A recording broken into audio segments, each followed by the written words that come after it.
Welcome back to our channel Kiruthika energy essence. So இன்றைக்கி UGTRB 2024ஓட case details ஃபுல்லாக previous வீடியோஸில் நிறையா ஷேர் பண்ணியிருக்கோம். ஸோ நம்மளோட வியூவர்ஸ் சப்ஸ்கிரைப் பண்ணாமல் இருந்தால் சப்ஸ்கிரைப் பண்ணிக்கோங்க. சப்ஸ்கிரைபர்ஸ் ஷேர் பண்ணுங்கள், தேவையானவங்களுக்கு ஷேர் பண்ணுங்கள். உங்களுக்கு வேறு டவுட் இருந்தால் கமெண்ட் பண்ணுங்கள் அண்ட் லைக் பண்ணுங்கள். ஸோ இன்றைக்கி வீடியோ பார்த்திங்கன்னா எய்டட் ஸ்கூல் டீச்சர்ஸ், அதாவது டிப்ளாய்மெண்ட் சர்ப்ளஸ் அப்படின்னு சொல்லுவாங்க. எக்ஸஸாக இருக்கிற டீச்சர்ஸை பணி நிரவல், அதை சரியான இடத்துல தேவையான இடத்துக்கு எக்ஸஸாக இருக்கிற டீச்சர்ஸை அனுப்புறது. So aided school teachers deputed இன் கவர்மெண்ட் ஸ்கூல்ஸ் அப்படின்னு சொல்கிறாங்க. ஒரு 3 வருஷத்துக்கு டெப்டேஷனில் இருக்கணும் அப்படிங்கிற ஒரு நியூஸ் பரவலாக போயிட்டுருக்கு. அது will it affect SGT exam and PGT exam, UGTRB appointment. ஏன் அப்படின்னு கேட்டிங்கன்னா, இடைநிலை மற்றும் பட்டதாரி ஆசிரியர்களை பணி நிரவல், மாற்றுப்பணி அப்படின்னு வழங்க கொடுக்கறது தான் இந்த ஆர்டர் சொல்லியிருக்காங்க. இது ஜிஓ நம்பர் 139 பள்ளிக்கல்வித்துறையிலேருந்து போட்டிருக்காங்க. ஸோ அரசு உதவி பெறும் தொடக்க மற்றும் நடுநிலை பள்ளிகளில் 2024ஆம் ஆண்டிற்கான பணியாளர் நிர்ணயத்தின்படி உபரியாக பணிபுரிந்து வரும் இடைநிலை பட்டதாரி ஆசிரியர்களை பணி நிரவல், அதாவது மாற்றுப்பணி டெப்டேஷன் வழங்க அனுமதி மற்றும் வழிகாட்டு நெறிமுறை வழங்கப்படுகிறது. ஸோ 19/6 இந்த நேற்று தான் வந்திருக்கு இந்த ஆர்டர், அதாவது முந்தா நாள் வந்திருக்கு.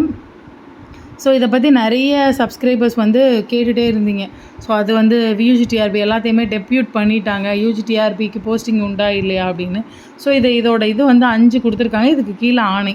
ஸோ முக்கியமான இது என்னென்ன சட்டம், என்னோட ஆக்டு அண்டு ஜிஓ படி இதை போடுறோன்னு சொல்லிட்டு லாஸ்ட்டாக பார்த்தீங்கன்னா தொடக்க கல்வி இயக்குனர், ஸோ எலிமெண்ட்ரி எஜுகேஷன் டைரக்டரோட ஆர்டர் 22/5/2024, அதாவது மேலே அந்த ஆர்டர் போட்டிருக்காங்க.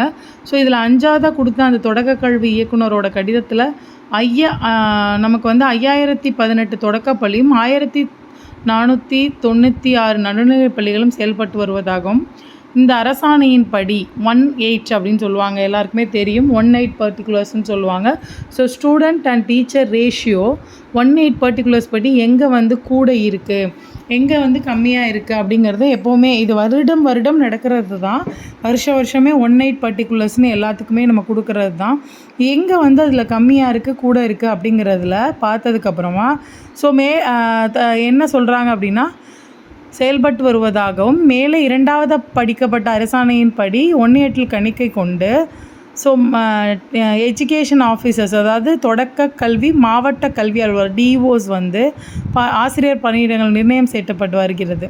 ஸோ பள்ளி பராமரிப்பு அதாவது கிராண்ட்ஸு, டீச்சர்ஸ் பணியிடம், இது எல்லாமே மாணவர் ஆசிரியர் விகிதாச்சாரம், அதாவது மாணவர்களோட ஸ்டூடெண்ட் டீச்சர் ரேஷியோ படி கொடுக்குறதா அப்படின்றத சொல்லியிருக்காங்க.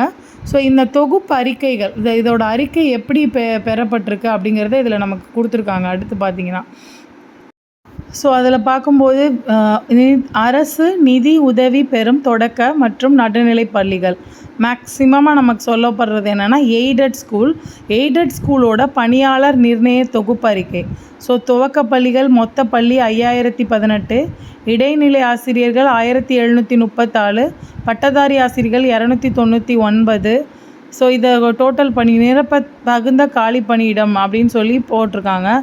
ஸோ இதில் என்ன சொல்கிறாங்கன்னா, இதில் இருக்கிற பணியிடங்கள் ஆசிரியர்களுடன் உபரியாக உள்ளதாக கண்டறியப்பட்டுள்ளது. மேற்படி உபரியாக பணியாற்றி வரும் ஆசிரியர்கள் தொடர்ந்து அதே பள்ளியில் பணிபுரிய அனுமதிக்கப்படும் சூழலில்.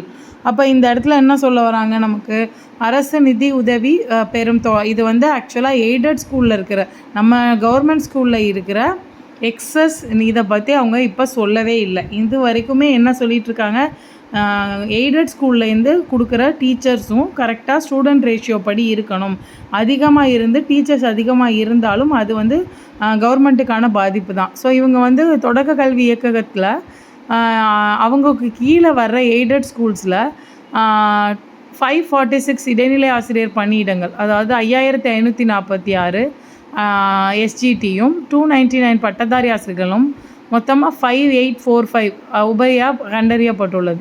ஸோ உபரியாக இருக்கிறப்ப அவங்க அதே பள்ளியில் அனுமதிக்கக்கூடாது. மானியம், அதாவது கொடுக்குற அந்த விரயமாகுது, தேவையில்லாத நிதி இழப்பு ஏற்படுது அப்படின்ற ஆடிட்டிங் ஆஃபீஸ்லேருந்து அதை நமக்கு சொல்லியிருக்காங்க. மாநில கணக்காயர் ஏஜி ஆஃபீஸுன்னு சொல்லுவோம். ஸோ மேலும் உபரி ஆசிரியர்கள் பணி நீரவல் குறித்து மாண்புமிகு சென்னை உயர்நீதிமன்ற மதுரை கிளையில் பள்ளி கல்வித்துறையால் தொடரப்பட்ட மேல்முறையீட்டு வழக்கு. ஸோ மேல்முறையீட்டு வழக்கை வந்து அவங்க வந்து கோட் பண்ணி காட்டுறாங்க. ஸோ அதில் வந்து ஒரு டீட்டெயில்ஸ் வந்திருக்கு. அதை கோட் பண்ணி காட்டும்போது ஸோ என்ன சொல்கிறாங்க அப்படின்னு பார்த்தீங்கன்னா, நீங்கள் படித்து பார்க்கும்போது தெரியும்.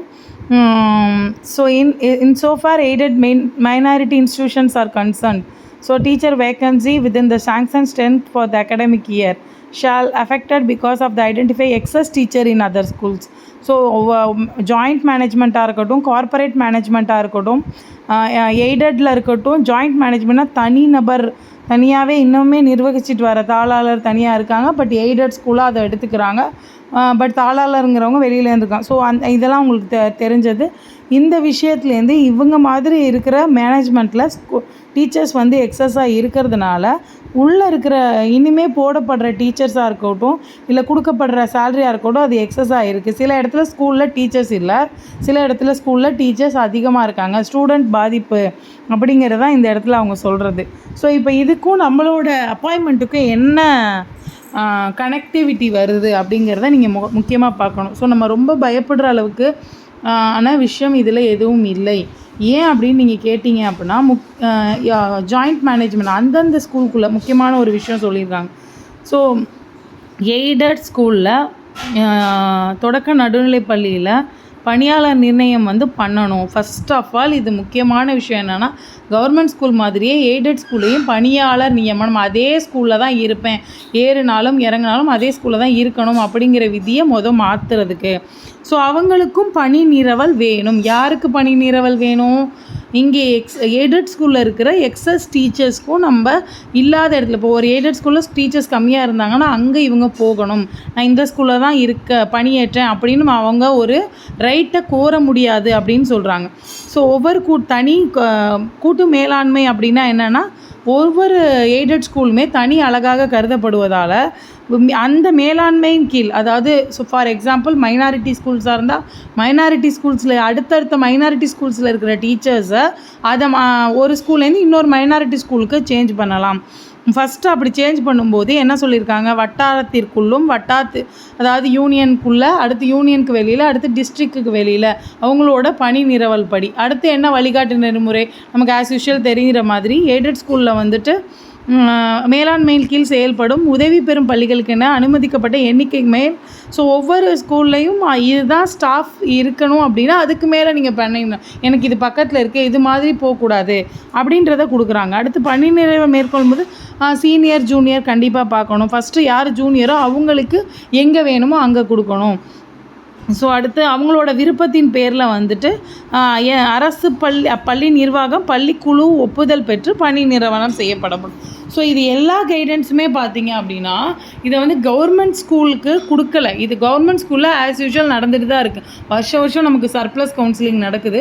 சர்ப்ளஸில் நமக்கு வந்து மெயினாக ஃபஸ்ட்டு யூனியனுக்குள்ளே சர்ப்ளஸில் இருக்காங்க, யூனியனுக்குள்ளே சர்ப்ளஸ் போஸ்ட் இருக்கா, அதாவது தேவைப்படுற நீட் போஸ்ட் இருக்கா, முதல் நீங்கள் அங்கே போகிறீங்களா, இல்லை அடுத்து யூனியன் அவுட் சைட் போகிறீங்களா, இப்படிங்கிற கொஷின் வந்து வருஷம் நடக்குது. இந்த வழிகாட்டு நெறிமுறை எதை பற்றியது அப்படின்னா நல்லா புரிஞ்சுக்கணும். இதே மாதிரி எய்டட் ஸ்கூல்லையும் நடத்துங்க. எய்டட் ஸ்கூலில் கண்டிப்பாக பள்ளிக்குழு ஒப்புதல் பெற்று இதை நடத்தணும் அப்படிங்கிற விஷயத்தை தான் இதில் இன்ஃபார்ம் பண்ணுறாங்க. ஸோ இப்போ வந்து இதுக்கும் நம்மளோட யூஜிடிஆர்வி போஸ்டிங் பாதிக்குமா அப்படிங்கும்போது கண்டிப்பாக வாய்ப்பு கிடையாது. ஏன் அப்படின்னா இதுலேருந்து வரும்போது இதுக்கு அப்பாற்பட்ட போஸ்டிங் தான் நமக்கு கொடுத்துருக்காங்க. ஒருவேளை எஸ்ஜிடி எக்ஸாம் அப்படிங்கிறது கண்டிப்பாக நடக்கும். எப்போவுமே தெரியும் 50% நமக்கு பணி உயர்வு, பதவி உயர்வு மூலம் கொண்டுட்டு வராங்க. அதுக்கப்புறம் பார்த்திங்கன்னா எக்ஸஸாக கொடுக்குற டீச்சர்ஸை வச்சு உள்ளேருந்தே நமக்கு கொடுத்துருக்காங்க.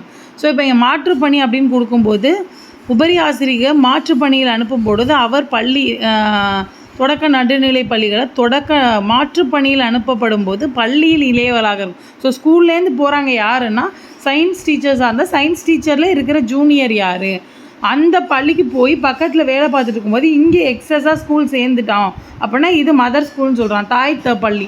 இங்கே எனக்கு திரும்ப ஒரு சயின்ஸ் டீச்சர் தேவைப்படுறாங்கன்னா பழசு இங்கேருந்து போனவர் திரும்ப கூப்பிட்டுக்கிற இடத்துக்கு வரணும். ஸோ திரும்ப எடுத்துக்க முடியும், ரீட்டைன் பண்ணிக்க முடியும். ஸோ மாணவர் சேர்க்கை அதிகம் உள்ள அரசு, ஊராட்சி, ஒன்றிய, நகர இங்கே மட்டும்தான் ஒரு லைன் சொல்கிறாங்க. என்னன்னா தொடக்க மற்றும் நடுநிலைப்பள்ளி அரசு பள்ளிகளுக்கும் ஒருவேளை சர்ப்ளஸ் அதிகமாக இருக்கிற பட்சத்தில் அரசு பள்ளிகளுக்கும் இருக்கணும். அப்படி அதுக்கு அடுத்து மாதிரி பள்ளி, புதிதாக தொடங்கப்பட்ட மாதிரி பள்ளிக்கு கொடுக்கணும் அப்படின்னு சொல்லியிருக்காங்க. ஸோ அப்படி பார்க்கும்போது அவங்களோட மைனாரிட்டி ஸ்கூலாக இருக்கட்டும், இல்லை எந்த ஒரு தனிப்பட்ட கார்ப்பரேட் ஸ்கூலாக இருக்கட்டும், அவங்களுக்குள்ளே தான் இதை வந்து ஃபஸ்ட்டு சர்ப்ளஸ் பண்ணுவாங்க. ஸோ 5800 பேரும் நம்ம கவர்மெண்ட் ஸ்கூலுக்குள்ளே வர்றதுக்கான வாய்ப்பு இல்லை. இது வந்து ஒரு அப்பாயின்மெண்ட் கைட்லைன்ஸ், அப்பாயின்மெண்ட் இல்லை, ட்ரான்ஸ்ஃபர் கவுன்சிலிங்கான சர்ப்ளஸ் ட்ரான்ஸ்ஃபருக்கான ஒரு கைடன்ஸ் தான். இது வந்து UGTRBயை அந்த அளவுக்கு பாதிக்கும் அப்படிங்கிறதுல உண்மை இல்லை. ஸோ 5800 பேரும், சில பேர்லாம் கமெண்ட்டில் கேட்டிருக்கீங்க 5000 பேர் போஸ்டிங் போடுறாங்க அப்படின்னா SGT எக்ஸாம் நடக்காதா, இல்லை வந்துட்டு நம்ம UGTRBயோட வேக்கன்சி இன்க்ரீஸ் குறையுமா, வேக்கன்சி கொடுத்ததை குறைப்பாங்களா, இல்லை போஸ்டிங் போட மாட்டாங்களா அப்படிங்கிறது இல்லை. இது யூஷுவலாக நடக்கிற கவர்மெண்ட் ஸ்கூல்ஸ்குள்ளே நடக்கிறத இந்த வாட்டி என்ன பண்ணியிருக்காங்க, கவர்மெண்ட் எய்டட் ஸ்கூல்ஸுக்கு எக்ஸ்டெண்ட் பண்ணி அதுக்கான கரெக்டான வழிகாட்டு நெறிமுறைகள், அதாவது கைட்லைன்ஸை வெளியிட்டிருக்காங்க. இதில் இவங்களோட மைனாரிட்டி ஸ்கூல்ஸில் நியமனம், அதாவது போஸ்டிங் போடப்பட்டதுக்கு போக, போஸ்டிங்னா ட்ரான்ஸ்ஃபர் கவுன்சிலிங் நடந்ததுக்கு போக மீதி உள்ளவங்க ரொம்ப சொற்பமான பேர் தான் கவர்மெண்ட் ஸ்கூலுக்கு டெப்டேஷனில் அனுப்பப்படுவாங்க. டெப்டேஷனில் அனுப்புறதுக்கு பதிலாக அனுப்புறதுக்கு முன்னாடி உங்களுக்கு போஸ்டிங் போடும்போது போஸ்டிங் தான் ஃபஸ்ட்டு வரும். நல்லா புரிஞ்சுக்கோங்க. நீங்கள் நிரந்தர பணியிடம், அவங்க வந்து டெப்டேஷனில் வராங்க, அவங்க வந்து மாற்று பணியில் வராங்க, நம்ம போகிறது ஃபுல் ஒர்க்குக்கு போகிறோம், அதாவது நிரந்தர பணியிடம். ஸோ அதனால் இதை வந்து குழப்பிக்க வேணாம். SGT செகண்ட் கிரேட் எக்ஸாமுக்கு நடக்க போகிற நியமன தேர்வாக இருக்கட்டும், நடந்து முடிந்த பட்டதாரி ஆசிரியர்களுக்கான நியமன தேர்வாக இருக்கட்டும், இதில் எந்த பாதிப்பும் வராது அப்படிங்கிறத இன்றைக்கி இருக்க காலகட்டத்தில் நம்ம சொல்ல வேண்டியது. அதனால் இதை பற்றி பயப்பட வேண்டிய அவசியம் நமக்கு இல்லை. ஸோ இந்த மாதிரி இம்பார்ட்டண்ட்டான நியூஸை வந்து நம்மளோட சேனலில் அடிக்கடி அப்டேட் பண்ணிகிட்ருக்கோம். நம்மளோட வியூவர்ஸ் வந்து சப்ஸ்கிரைப் பண்ணாமல் இருந்தால் சப்ஸ்கிரைப் பண்ணிக்கோங்க. அண்ட் உங்களுக்கு தேவையானவங்களுக்கு இதை ஷேர் பண்ணுங்கள். அடுத்து ஒரு இம்பார்ட்டண்ட்டான அப்டேட்டு, நம்மளோட கிருத்திகா எனர்ஜி எசன்ஸ் சேனலில் PGTRB 2024 அதுக்கு ஒரு நியூ பிகினிங், இங்கிலீஷ் அண்ட் சைக்காலஜிக்கு தனியாக டெஸ்ட் பேட்ச் கொடுத்துருக்கோம். அந்த டெஸ்ட் பேட்ச் எப்படி இருக்குது அப்படின்னா 17/6 லாஸ்ட் வீக்லேருந்து ஸ்டார்ட் பண்ணியிருக்கோம். டெய்லி 10 கொஷின்ஸ், அதுக்கப்புறம் வீக் டெஸ்ட்டு, மந்த் டெஸ்ட்டு அப்படின்றத கொடுத்துருக்கோம். இப்போ இதில் முக்கியமான விஷயம் என்னென்னா, ரொம்ப கன்சாலிடேட்டான என்னோட ஓன் ஹேண்ட் ரிட்டன் மெட்டீரியலில் தேவையான பாயிண்ட்ஸை மைக்ரோ நோட்ஸாக லாஸ்ட்டாக கொடுத்துருக்க நோட்ஸை PDF-ஆக சேஞ்ச் பண்ணி கொடுக்குறது. ஸோ ரொம்ப இம்பார்ட்டண்ட் பாயிண்ட்ஸை விட்டு போயிடாமல் படிக்கிறதுக்கு அந்த PDF நோட்ஸ் உதவும். அடுத்ததாக பார்த்தீங்கன்னா டெய்லி 10 கொஸ்டின்ஸ். ஸோ டெய்லி ஒரு கொஷின் எப்படி ஃபார்ம் பண்ணலாம், எப்படியெல்லாம் கொஸ்டின் கேட்பாங்கங்கிறத கொடுத்துருக்கோம். மந்த் எண்ட் டெஸ்ட் இருக்குது, வீக்கெண்ட் டெஸ்ட் இருக்குது. இந்த நியூ டெஸ்ட் பேட்ச் வந்து 17லேருந்து ஸ்டார்ட் பண்ணி போயிட்டுருக்கு. அதில் PGTRBக்கு படிக்கிறவங்க யாராவது இருக்கிற பட்சத்தில் அடுத்து எப்படியும் ஆகஸ்ட்டில் உங்களுக்கு PGTRB நோட்டிஃபிகேஷன் வந்துடும். அதை பொறுத்து படிக்கிறதுக்காக இங்கிலீஷ் அண்ட் சைக்காலஜி கிளாஸஸ் வந்து போயிட்டுருக்கு. இதை பற்றின டீட்டெயில்ஸ் வேணும்னா நம்மளோட ஸ்க்ரீனில் தெரிகிற நம்பருக்கு வாட்ஸ்அப் பண்ணி டீட்டெயில்ஸாக கேட்டுக்கோங்க. ஸோ PGTRBக்கு படிக்கிறவங்க இப்போலேருந்து படிக்க ஸ்டார்ட் பண்ணுங்கள். சிலபஸ் சேஞ்ச் அப்படிங்கிற ஒரு விஷயம் வருது அப்படிங்கிற போது அதுக்கு அஃபெக்ட் ஆகாத மாதிரி தான், சேஞ்ச் ஆகாத யூனிட்லேருந்து தான், unit 9, unit 10 literary criticism, literary devices and அது இல்லாமல் வந்துட்டு உங்களுக்கு linguistics and history of English language, இந்த மாதிரி ஓவராலான ஹெட்டிங்ஸ்லேருந்து நான் லெசன் எடுத்துகிட்ருக்கேன், அதை கொடுத்துட்ருக்கோம். ஸோ தேவையான நபர்கள் இந்த வாட்ஸ்அப் நம்பரை காண்டாக்ட் பண்ணுங்கள். உங்கள் ஃப்ரெண்ட்ஸ் யாராவது படிச்சிருந்தால் இதை ஷேர் பண்ணுங்கள். தேங்க்யூ ஃபார் வாட்சிங் திஸ் வீடியோ. சப்ஸ்கிரைப் பண்ணிக்கோங்க, கமெண்ட் பண்ணுங்கள் அண்ட் லைக் பண்ணுங்கள். Thank you for